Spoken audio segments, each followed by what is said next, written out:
ഒരു മിനിറ്റിൽ നേടാം 1 മാർക്ക്. 2+1/1+1/3. സോ നമുക്കിവിടെ ആദ്യം ഈ 1+1/3 ഒന്ന് ചെയ്യാം.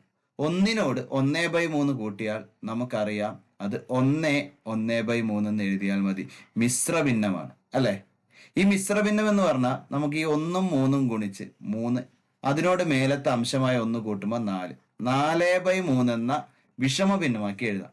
എങ്കിൽ അവിടെ ഞാൻ 2+1/4/3 എന്ന് എഴുതുന്നു. ഇനി 2+ ഈ 1നെ 4/3 കൊണ്ട് ഹരിക്കാൻ 3/4 കൊണ്ട് ഗുണിച്ചാൽ മതി. അപ്പൊ നമുക്ക് ഈ ഒരു പോർഷൻ എന്തായി? 3/4. അപ്പോൾ 2+3/4 2.75 കൂട്ടിയാൽ 2.75. നമ്മുടെ ഉത്തരം 2 3/4 എന്ന് എഴുതിയാൽ മതി.